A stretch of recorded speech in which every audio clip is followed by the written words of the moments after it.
തദ്ദേശ തെരഞ്ഞെടുപ്പിന് പിന്നാലെ നിയമസഭാ തെരഞ്ഞെടുപ്പിലും ജമാഅത്തെ ഇസ്ലാമി UDF ബന്ധം ചർച്ചയാക്കുകയാണ് CPM. ജമാഅത്തെ ഇസ്ലാമി നൽകിയ പട്ടിക അനുസരിച്ചാണ് UDF സ്ഥാനാർത്ഥികളെ തീരുമാനിച്ചതെന്ന് CPM പോളിറ്റ് ബ്യൂറോ അംഗം വിജയരാഘവൻ ന്യൂസ് 18നോട് പറഞ്ഞു. സീനിയർ എഡിറ്റർ മഞ്ജുഷ് ഗോപാലിന് നൽകിയ അഭിമുഖത്തിലാണ് വിജയരാഘവൻ ഗുരുതരമായി രാഷ്ട്രീയ ആരോപണം ഉന്നയിച്ചത്. മുസ്ലിം ലീഗും കോൺഗ്രസും ജമാഅത്തെ ഇസ്ലാമി പറഞ്ഞവരെ കളത്തിലിറക്കിയെന്നും അതിന് ഉദാഹരണമാണ് വേങ്ങരയിലെ KM ഷാജിയുടെ സ്ഥാനാർത്ഥിത്വമെന്നും വിജയരാഘവൻ പറഞ്ഞു. UDF-നെ കുറ്റം പറഞ്ഞിട്ട് കാര്യമില്ലല്ലോ. അവർ ജമാഅത്തെ ഇസ്ലാമിയുമായിട്ട് വെൽഫെയർ പാർട്ടിയുമായിട്ട് ഒരു ബന്ധമൊന്നും സ്ഥാപിച്ചിട്ടില്ല. പിന്നെ ഐക്യമുന്നണിയാണ് നിങ്ങൾ മനസ്സിലായിട്ടില്ല. നിങ്ങൾ UDF-ലില്ല. അല്ല, പരസ്യമായ പ്രഖ്യാപനം നടത്തിയിരിക്കില്ലേ? പരസ്യമായ പ്രഖ്യാപനം അത് VD സതീശൻ അതിനല്ലേ, അങ്ങനെ തന്നെയല്ലേ പറയാ.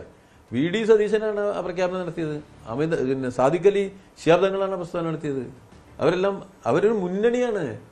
അവരൊരുമിച്ച് നിൽക്കുന്നവരായിട്ടില്ല. പിന്നെ അവർ മുന്നണി തന്നെ ആണ് ഞാൻ പറയും. എന്താ വെച്ചാൽ ജമാഅത്തെ ഇസ്ലാമി പറഞ്ഞ ആളുകളെ സ്ഥാനാർത്ഥിയാക്കി വെച്ചുകൊണ്ടാണ് UDF പാനൽ.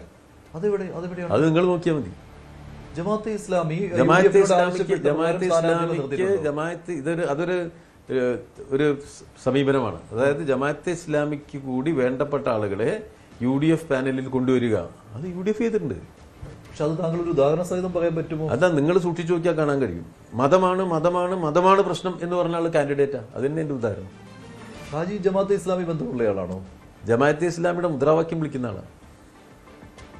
ഇത് നേരത്തെ AK ബാലൻ പറഞ്ഞ പോലെ അദ്ദേഹം പറഞ്ഞു UDF അധികാരത്തിൽ വന്നാൽ ആഭ്യന്തര മന്ത്രി പദവി ജമാഅത്തെ ഇസ്ലാമിക്കായിരിക്കുമെന്ന്. അതുപോലെ ആയിപ്പോയി. ഇല്ല, ഒരിക്കലും ഇല്ല.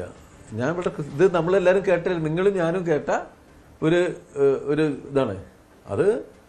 അങ്ങനത്തെ ഒരാൾ കാൻഡിഡേറ്റ് പാനലിൽ വരുമ്പോൾ എന്താ അതിൻ്റെ അർത്ഥം? കൂടുതൽ മതവൽക്കരിക്കലാണ്. അപ്പോൾ അത് ജമാഅത്തെ ഇസ്ലാമി അജണ്ടയാണ്. അപ്പോൾ ജമാഅത്തെ ഇസ്ലാമിയുടെ അജണ്ട കോൺഗ്രസ് നടപ്പിലാക്കി. നിങ്ങൾ സൂക്ഷിച്ചു നോക്കിയാൽ മതി സ്ഥാനാർത്ഥി നിർണയത്തിൽ.